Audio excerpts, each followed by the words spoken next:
ओम नमो भगवते वासुदेवाय।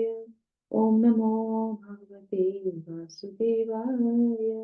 ओम नमो भगवते वासुदेवाय।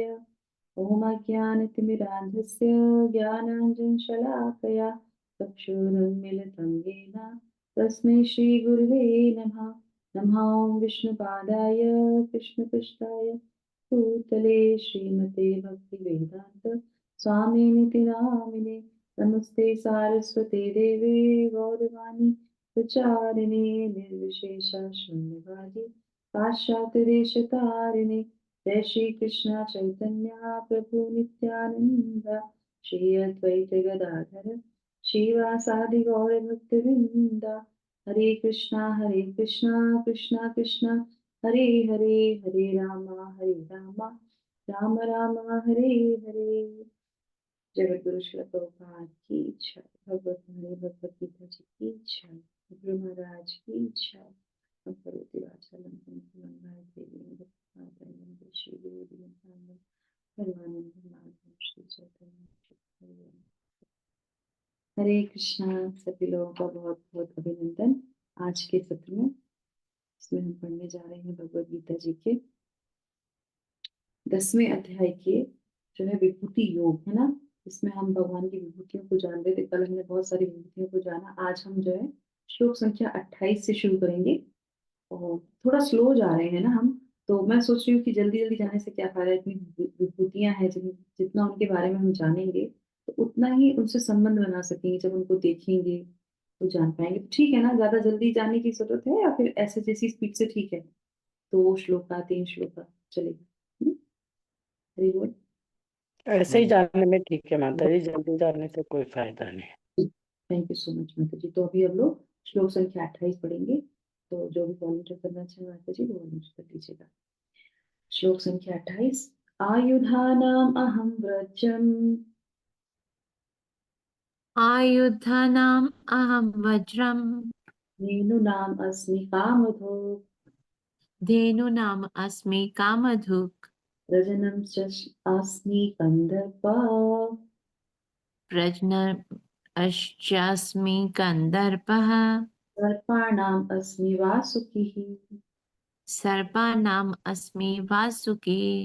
तो यहाँ पे क्या बोल रहे हैं भगवान।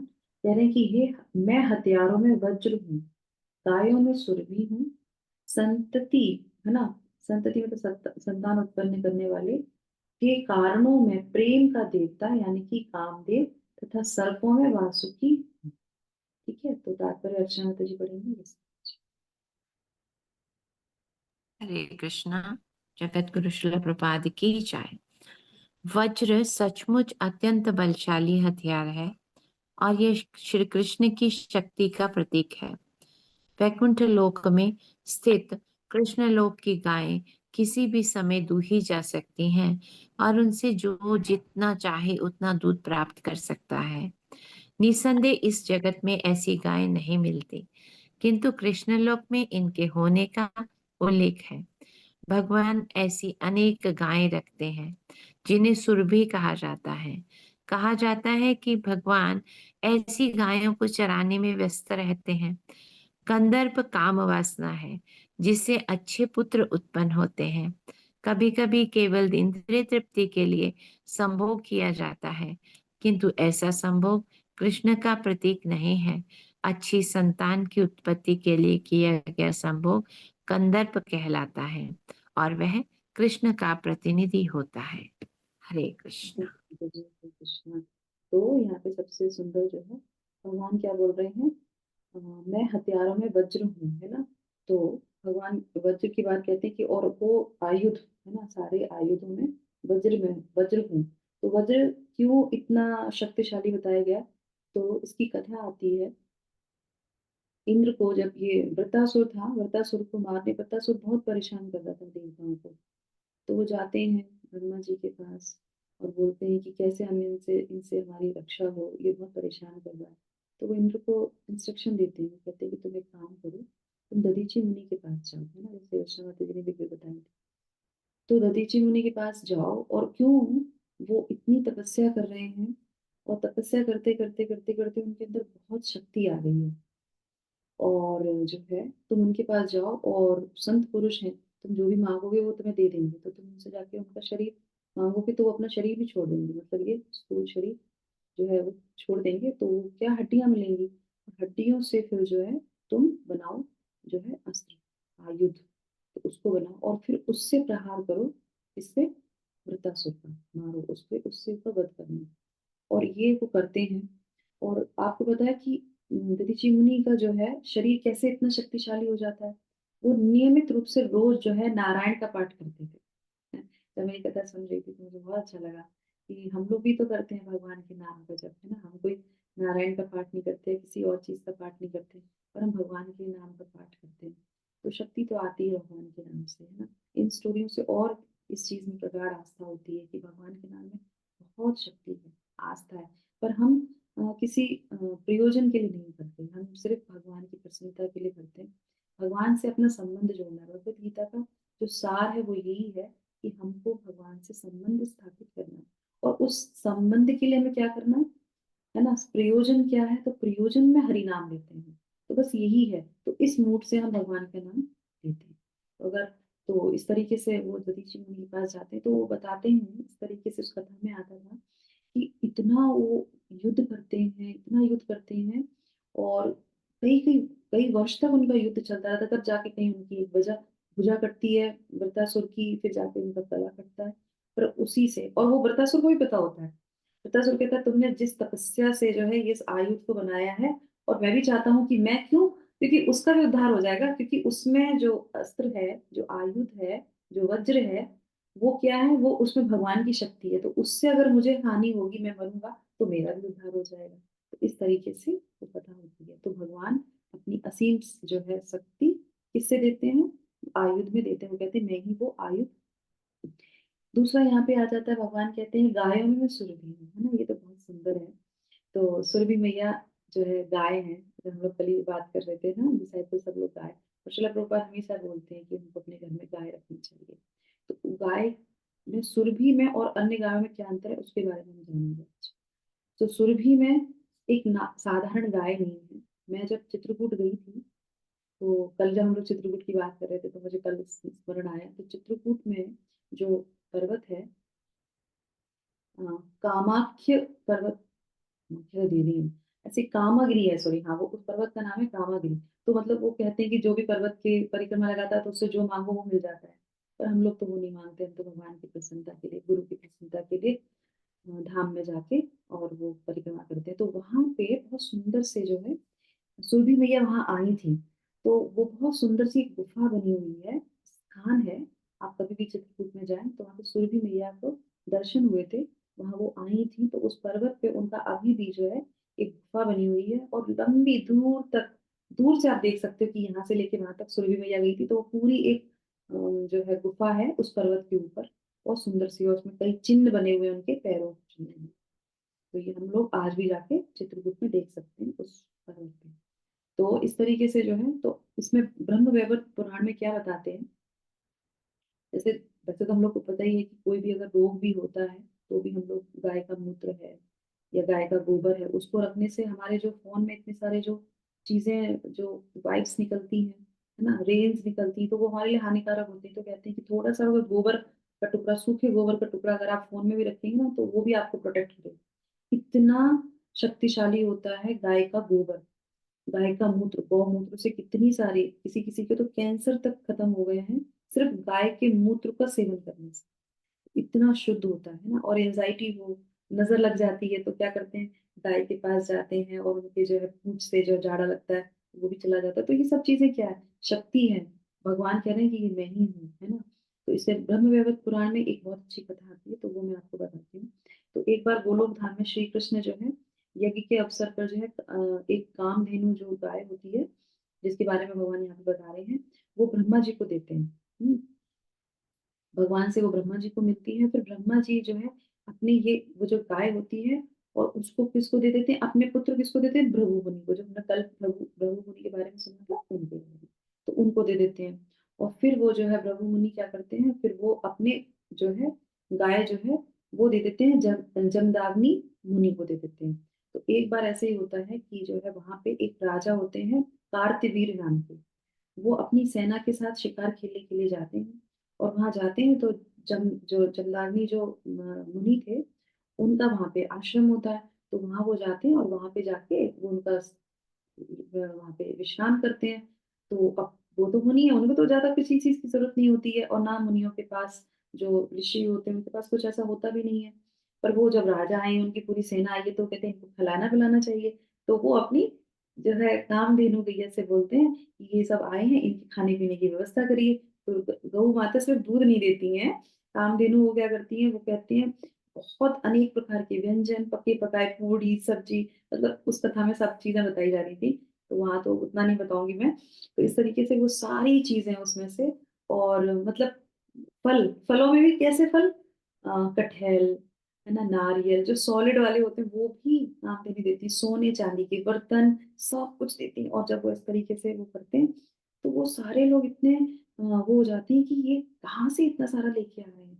तो फिर वो बताते हैं कि ये और तो कुछ नहीं है, ये हमारे पास हमारी कामधेनु गाय है, जो हमें मुनि ने दी थी, भृगु मुनि ने और उससे ही ये सारी चीज़ें होती हैं। तो फिर राजा का भी फिर मन थोड़ा-सा विचलित होता है और वो सोचते हैं कि हम ये गाय ले लें। तो इस तरीके से जो है कामधेनु गाय सिर्फ़ जो है हाँ, फिर वो राजा कोशिश करते हैं कि हम इसको ले लें और हम इससे तो ये कथा और आगे जाती है कि किस तरीके से फिर वो जो है अब वो छीनने की कोशिश करते हैं। तो फिर वहाँ पे क्या होता है, वहाँ पे फिर वो अस्त्र-शस्त्र भी देती है। अस्त्र-शस्त्र निकालते हैं, फिर उससे युद्ध होता है, उनको परास्त किया जाता है।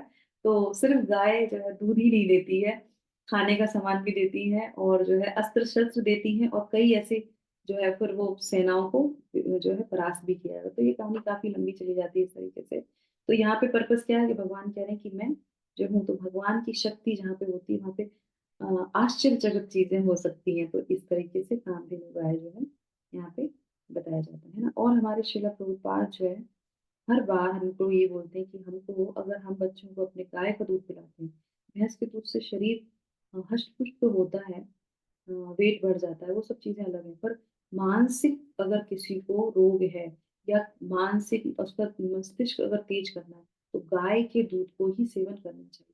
उससे जो है सूक्ष्म तंतु जो होते हैं, दिमाग के वो तेज होते हैं। तो इसलिए गाय का दूध जो है श्रील प्रभुपाद हमेशा रिकमेंड करते थे। साइंटिफिक तरीके से भी इसको प्रूव किया गया है ना। अब ये हो गई कामधेनु की बात, अब हम कर लेते हैं नॉर्मल गाय।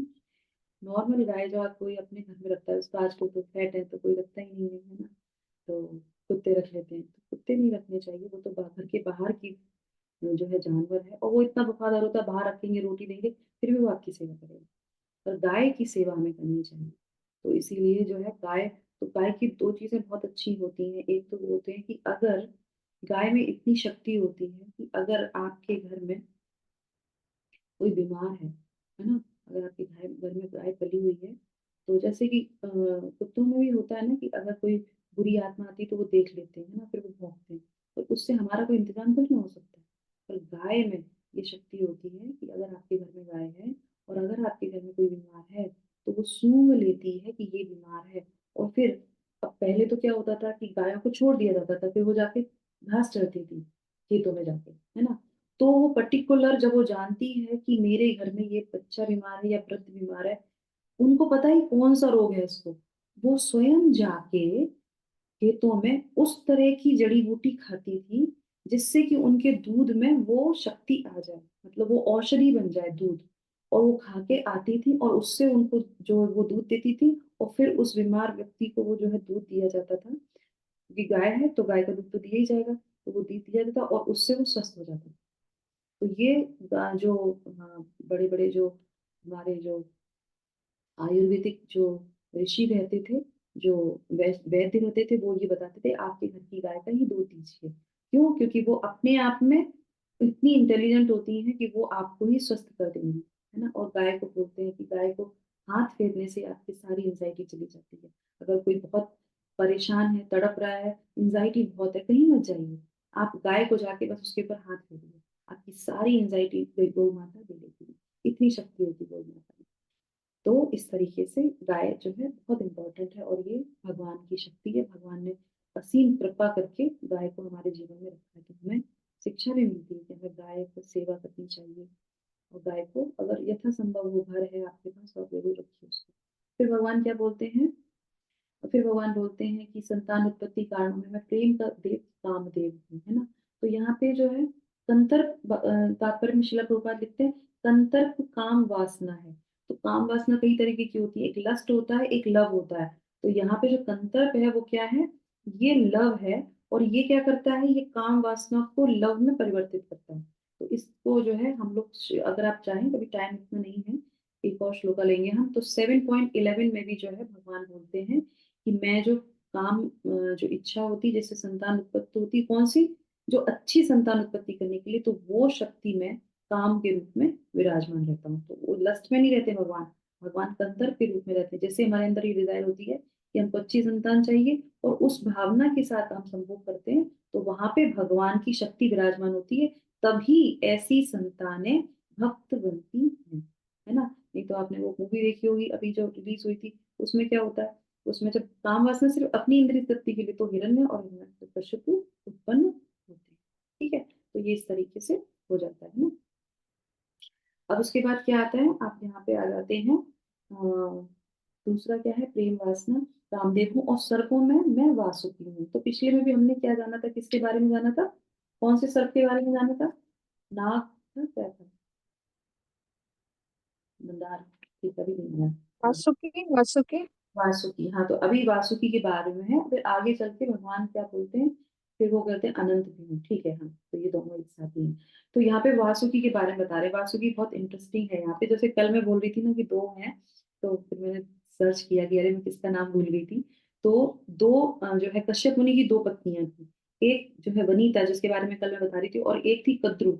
तो ये दोनों पत्नियों से जो है क्या हुआ था, इनसे जो है संतान उत्पन्न हुई थी। और जो कद्रु थी उसने बहुत तपस्या करके और बहुत कश्यप मुनि से जो है वर मांगा था कि मुझे ना अ, पुत्र के रूप में मुझे जो सर्प हो मेरे पास। तो कई वर्षों तक जो है उनके अंडे रखे गए और उस तरीके से जो है उन्हें गर्म पात्रों में रखा गया। 500 वर्ष तक पात्रों में रखा गया, 100 वर्ष तक वो गर्भवती रही, उसके 1000 वर्ष तक और तब 100 वर्ष तक, उसके बाद फिर 1000 सर्प उनके हुए पुत्र। और उसमें से जो है कौन हुए, ये वासुकी। तो वासुकी वैसे तो सबसे बड़े थे, नहीं, अनंत सबसे बड़े थे, अनंत शेष उसी में से अनंत भी आए थे। तो कद्रू के कौन हुए, सर्प हुए। और इधर जो है वनिता के कौन हुए थे, गरुड़ जी हुए थे, है ना। और दोनों माई थी, कश्यप मुनि की दोनों पत्नियां थी, दोनों थी। पर जैसे मैंने बताया था ना कि कद्रू जो थी वो ईर्ष्यालु थी, और ईर्ष्यालु के होने के चलते उसके जितने भी बच्चे थे वो सब ईर्ष्यालु थे। और ऐसा शास्त्रों में भी प्रमाण है, बताते हैं कि अगर आप ईर्ष्या करते हैं, बहुत ईर्ष्या अगर आपके अंदर है, तो क्या होगा, अगले जन्म में आपको सर्प की ही योनि मिलेगी, क्योंकि ईर्ष्या इतनी भरी हुई है। तो ये जो थी ये बहुत ईर्ष्या करती थी, किससे, वनिता से। तो हमने पहले घोड़े वाली बात बताई थी आपको, इस तरीके से तो ईर्ष्या बहुत थी उसके अंदर। तो इस तरीके से जो है ये होते हैं। तो जो शेष होते हैं वो क्या करते हैं, वो देखते हैं, उनको बहुत बुरा लगता है कि मेरी माँ हमेशा ईर्ष्या करती है दूसरी माँ से और वरुण जी से, उनके संतानों से, और मेरे भाई भी हर समय बुराई करते। तो वो सतोगुणी में थे, तो इसलिए वो वहां से चले जाते हैं और वो जाके क्या करते हैं, जंगल में जाके तपस्या करते हैं, कई वर्षों तक तपस्या। और ऐसी तपस्या कैसे करते हैं वो, ये मैं अनंत शेष की बात बता रही हूँ ना। तो ये वासुकी की बात यहाँ पे वासुकी चल रही थी, अच्छा ठीक है। तो वासुकी जो है वो जब चले जाते हैं तो यहाँ पे वासुकी जो है प्रथम स्थान ले लेते हैं अपने घर में। और फिर ये वासुकी जो है, अब ये बताया जा रहा है क्योंकि यहाँ पे भगवान कह रहे हैं कि मैं वासुकी हूँ, तो पहले वासुकी की बात कर लेते हैं। तो वासुकी जो है, ये जो है ये भी भगवान के बहुत प्रिय हो जाते हैं, क्योंकि ये जो है प्रथम उसमें आते हैं और ये भी जो है भगवान की भक्ति करते हैं वासुकी। तो भगवान की भक्ति करने से, और ये जो है क्या होता है, ये जो है बन जाते हैं भगवान के कौन, भगवान के जो है हर कार्य में आगे आते हैं। और आपने देखा होगा कि जो भी भगवान से संबंधित है या भगवान की चीजों से संबंधित रहता है, वो उसमें भगवान की शक्ति होती है। तो हम देखेंगे वासुकी में, जैसे जब समुद्र मंथन हुआ तो उसमें वासुकी को ले लिया गया, है ना।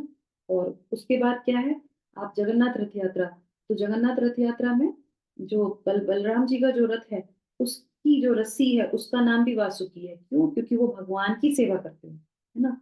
और इसी तरीके से बोलते हैं कि कृष्ण भगवान की जो भी कोई शास्त्र होते हैं, तो उसमें जैसे मान लीजिए जैसे ये हमारी भगवत गीता है ना, तो भगवत गीता में डोरी है, या ये इसको किसी को हमने बांधा है, तो जो धागा होगा जिसे हम बांधेंगे वो भी वासुकी ही कहलाएगा, कि ये भगवान ने स्थान दिया है वासुकी को अपने जो है सारे जो है लीलाओं में और अपने चरित्र में। तो भगवान वहां अपनी शक्ति बताते हैं, तो इस तरीके से जो है वासुकी उनका नाम यहाँ पे आ जाता है। ठीक है, तो ये हो गया वासुकी। मैं वो जो अनंत की बात बता रही थी वो मैं आगे बताऊंगी, क्योंकि वो आगे वाले श्लोक से कनेक्टेड है। तो इस तरीके से जो है सर्पों में कौन है, ये वासुकी है। तो ये छोटे भाई किसके हैं, अनंत शेष के, जो कद्रू के जो थे वो थे। ठीक है, तो आप अगला श्लोक पढ़ते हैं।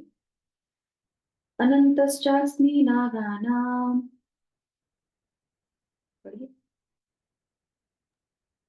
अनन्तश्चस्मि नागानां वरुणो यादसा अहम, वरुणो यादसामहं पित्राणाम अर्यमा चास्मि, पितॄणाम् अर्यमा चास्मि यमः संयम्यताम अहम। यमः संयमता अहम्। तो इसमें अनेक फणों वाले नागों में मैं अनंत हूँ, है ना। और जलचरों में वरुण देव हूँ, और पितरों में अर्यमा हूँ, तथा नियमों के निर्वाहकों में मैं मृत्युराज यम हूँ। मुझको पढ़ना नहीं चाह रहा है। मैं पढ़ूं माता जी? हरे कृष्णा। तात्पर्य जगत गुरु शिला प्रभुपाद की जय। अनेक फणों वाले नागों में अनंत सबसे प्रधान है, और इसी प्रकार जलचरों में वरुण देव प्रधान है। ये दोनों कृष्ण का प्रतिनिधित्व करते हैं। इसी प्रकार पितृलोक के अधिष्ठाता आर्यमा है, जो कृष्ण के प्रतिनिधि हैं। ऐसे अनेक जीव हैं जो दुष्टों को दंड देते हैं, किंतु इनमें यम प्रमुख है। यम पृथ्वी लोक के निकटवर्ती लोक में रहते हैं। मृत्यु के बाद पापी लोगों को वहां ले जाया जाता है, और यम उन्हें तरह तरह का दंड देने की व्यवस्था करते हैं। हरे कृष्णा। हरे कृष्ण कृष्ण माता की बात। तो इसमें जैसे बता रहे थे, मैं अपनी जो स्टोरी आपको बता रही थी, तो पहले हमारे हो गए अनंत, जो सबसे बड़े भाई थे, मतलब उन सांपों में सबसे वरिष्ठ थे। और उसके बाद जो है वासुकी, क्योंकि वो चले जाते हैं। तो इसमें वो क्या कहते हैं कि मैं अनंत हूँ। तो इनकी स्टोरी वही है जो स्टोरी मैं आपको बता रही थी।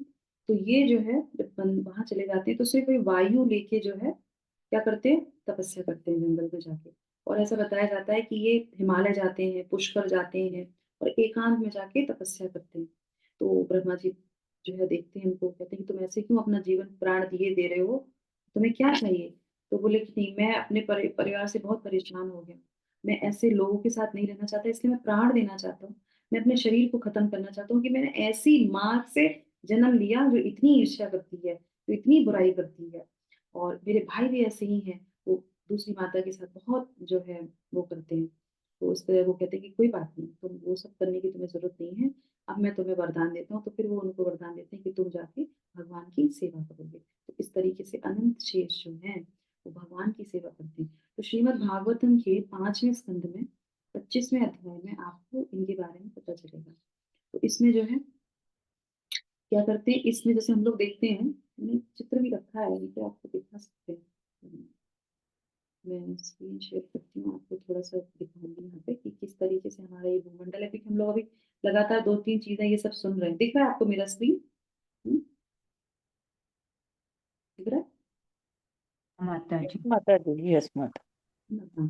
तो इस तरीके से तो ये देखते हैं आपने, तो ये क्या है, ये कौन सा मेरू पर्वत, हमने आपको बताया ना मेरू पर्वत। तो इस तरीके से ये मेरू पर्वत है। और ये देखो यहाँ पे, ये मेरू पर्वत ऊपर से चौड़ा होता है, नीचे से पतला होता है, ठीक है। और ये भारतवर्ष है, तो 9 वर्ष होते हैं, तो उसमें साइड में हिमालय, यहाँ पे ये हिमालय। तो आप देख सकते हो मेरू कहाँ पे, हिमालय कहाँ पे। पर मेरू क्या है, मेरू जो है अचल है, पर सॉरी चल है, पर हिमालय क्या है, ये अचल पर्वत है। इसलिए भगवान कहते हैं ये मैं भी हूँ, ये भी मैं हूँ। अब यहाँ पे आ जाते हैं, ये भूमि है, जो ये वाला जो ये है, ये है भूमि, ठीक है, जिसपे हम लोग रहते हैं। इसके नीचे के जो लोग हैं वो क्या है, अतल वतल सूतल तलातल महातल रसातल पाताल। और इसके नीचे एक और मैंने यहाँ पे रखा था, वो शायद हट गया यहाँ पे। तो इसके नीचे जो है वो आते हैं यहाँ पे कारणोदक्षाय विष्णु और अनंत शेष। तो इसके नीचे जो है अनंत शेष रहते हैं। और अनंत शेष जो है वो अपने हुड में, जैसे हमने पहले आपको बताई थी ना कि ब्रह्मा जी इसको उन्होंने बोला था कि तुम जो है धारण करो पृथ्वी को, तो वो सारे उनको लोगों को धारण करते हैं। तो वो अनंत शेष जो ऐसे रहते हैं, तो कहते हैं कि राई के दाने के बराबर जो है ये सारे जो लोग देखे आपने, ये राई के समान है। और जब प्रलय होता है तो इसमें बहुत इंपॉर्टेंट चीज क्या है कि अनंत शेष जो भगवान का गुणगान करता है, ये भी भगवान के अपने 100 जो है 1000 मुखों से भगवान के नाम का गुणगान करते हैं, जैसे हम लोगों ने कथा सुनी थी, और आज तक वो कर ही रहे हैं क्योंकि भगवान के नाम खत्म नहीं हुए। और वो कहते हैं कि जो भगवान का नाम नहीं लेता, क्योंकि वो सबको धारण करें, तो उससे वो बहुत गुस्सा होते हैं। और जब प्रलय आता है तो कहते हैं वो एक फूंकार मारते हैं और सबको पूरे उसको जो है जला देते हैं। भगवान जब बोलते हैं तो वो प्रलय करते हैं, तो क्या होता है, स्थूल सारी चीजें खत्म हो जाती हैं और सूक्ष्म जो है भगवान में आके दोबारा से चली जाती है। तो प्रलय भी कई तरीके से होते हैं, कई प्रकार के होते हैं, कई जो है कालों में होते हैं। तो एक में जो है ऐसा ही बताया जाता है कि अनंत शेष की वजह से जो है प्रलय हो जाता है, वो अपने फूंकार से सब कुछ जला देते हैं। तो इस तरीके से ये यहाँ पे होता है। और उसके बाद जो है ये हो गया अनंत शेष के बारे में। और जो है अब, हाँ, और इस तरीके से जो है भगवान कहते हैं कि मैं अनंत शेष हूँ, और हम सब जानते हैं कि भगवान की हर लीला में अनंत शेष जो है भगवान के साथ हमेशा रहते हैं। तो ये है हमारे अनंत शेष। ठीक है, उसके बाद भगवान क्या कह रहे हैं, भगवान कहते हैं कि जलचरों में वरुण देव। तो यहाँ पे एक प्रश्न आता है कि आप लोगों ने हमारा जो है कितना परसेंट पूरी धरती, जो हमारा ये भूमंडल है, उसमें कितने परसेंट जो है वाटर बॉडी है और कितना हमारा जो है धरातल है, कोई बता सकता है? 3/4 माता जी वाटर, 70%। 70% वाटर बॉडी है, 70%, और बाकी जो है धरती है, सब कुछ है। और सेम जैसे हमने बताया था कि जैसे ये ब्रह्मांड रचा गया है वैसे ही हमारा शरीर, तो हमारे शरीर में भी 70% जो है वाटर, और उसके बाद जो है हमारा बाकी स्थूल जो शरीर है वैसा, सारे और जो तत्व हैं वो सारे रहते हैं। तो बॉडी में पानी की मात्रा ज्यादा रहती है, इसी तरह से भूमंडल जो है उसमें भी पानी की मात्रा ज्यादा रहती है। तो उसके जो देवता है, 70% जो है पूरा जो जलचर है, उस जलचर जो उसमें रहते हैं उनके सारे के देवता कौन है, वरुण देव है। वरुण देव को किसी ने देखा है? कोई पिक्चर देखी वरुण देव की? जल्दी जल्दी जल्दी। देखिए माता जी शायद। अभी मैं आपको बताती हूँ, हम लोग मूवी देखने के लिए गए थे, तो उसमें जो पानी में से जो निकलते हैं एकदम से विराट रूप में, मैंने तो पहली बार उनको देखा था उस पिक्चर में, तो वो अच्छा हुआ उस मूवी में हमने उस वरुण देव को, वैसे वरुण देव की पिक्चर कहीं देखी होगी तो पता नहीं, पर उस मूवी में ऐसे दिखाया गया, वरुण देव वहां से निकलते हैं, है ना। तो वरुण देव की एक कथा और आती है कि वो जो है वो भी भगवान की पूजा करते हैं। तो आज क्या है, आज द्वादशी है, करेक्ट। तो इसी तरीके से नंद महाराज भी जो है एकादशी के बाद द्वादशी का जो है दिन आता है और वो स्नान करने यमुना में चले जाते हैं। पर वो क्या होता है, वो समय का ध्यान नहीं रखते हैं, तो वो क्या होते हैं, मध्य रात्रि में चले जाते हैं स्नान करने के लिए। तो यहाँ पे एक शिक्षा और मिलती है कि कभी भी स्नान जो है 3:30 के बाद आपको किसी भी जो है जल में प्रवेश करना चाहिए। अगर आप उससे नहीं करेंगे तो वहां के जो लोग होते हैं उनको डिस्टरबेंस होता है। तो वो क्या करते हैं, वहां के जो उनके दूत होते हैं वरुण जी के, तो वो क्या करते हैं, वो वसुदेव को वहां पे पकड़ लेते हैं और नीचे लेके चले जाते हैं। जब वो देखते हैं वहां पे वरुण जी, वो कहते हैं अरे ये तो कृष्ण के पिताजी हैं, तो वो उनको सम्मान करते हैं, उनको आसन प्रदान करते हैं। और ऊपर जो है हाहाकार हो जाता है कि यार जो है हमारे वसुदेव कहाँ गए, वसुदेव कहाँ गए। तो वहां पे फिर जो है उनको, सॉरी वसुदेव कह रही हूँ, नंद महाराज, सॉरी, एंड महाराज। हाँ, तो वसुदेव नहीं, नंद महाराज को। तो उसके बाद फिर कृष्ण भगवान जाते हैं और उनको जब वो देखते हैं कि ये कैसे, कौन ले गया मेरे पिताजी को, तो वो जाते हैं, तो उनका भी आदर सत्कार होता है। बाहर निकल के जब उनको लेके आते हैं तो नंद महाराज क्या कहते हैं, अरे हमारा लाला तो इतना अच्छा है, इसके तो जो है नीचे पानी के अंदर भी जो है उसकी बहुत पूजा और होती है, वो भूल जाते हैं कि वो भगवान है, इतना उनको प्रेम होता है भगवान से।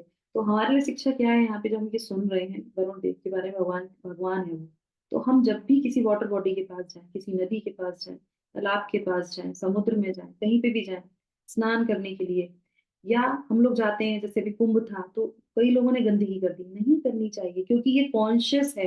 ये सिर्फ पानी नहीं है, ये कॉन्शियस चीज है। कहीं पे भी कोई भी, जैसे हम लोग छोटे थे तो हमारी माताएं और दादी माँ क्या करते थे, जब हम लोग किसी नदी से क्रॉस करते थे वो क्या कहते थे, पैसा दे दो, प्रणाम कर दो, है ना। हमको पता नहीं था वो क्यों करते थे ऐसा।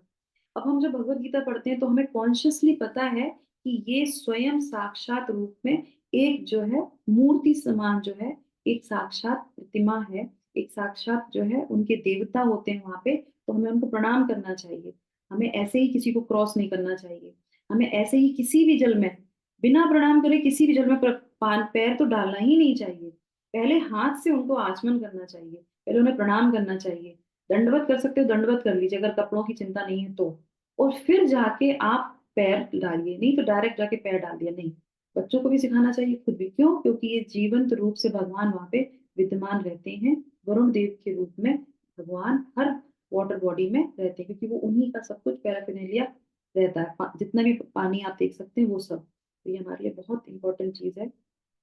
और कोई भी तीर्थ पे जाएं तो समय के अनुसार ही स्नान करें। कभी भी 3:30 से पहले स्नान नहीं करना, उसके बाद ही स्नान करना चाहिए। घर में भी कोशिश ये करनी। अब कहीं ट्रैवल करना है तो अलग बात है, क्योंकि हम लोग गंगा जमुना मंत्र बोलते हैं, उनको आह्वान करते हैं, फिर स्नान करते हैं, करेक्ट? ऐसे स्नान तो नहीं करते हैं।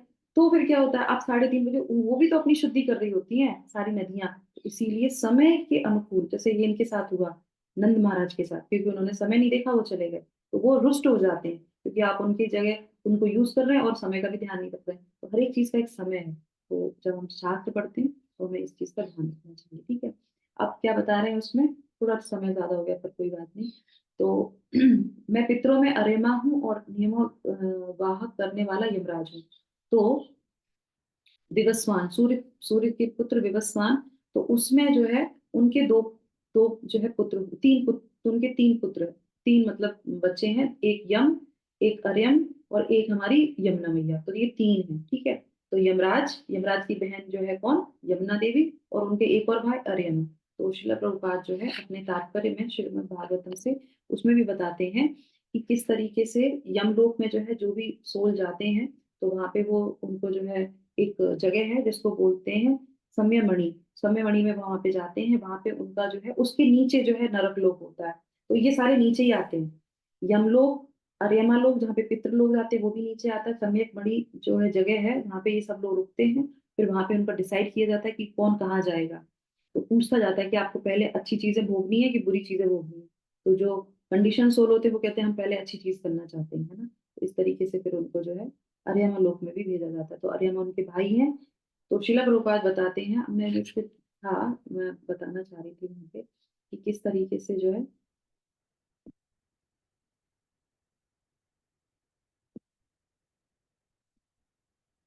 दिख रहा है आपको यहाँ पे मेरा स्क्रीन में, दिख रहा है? हरे कृष्ण।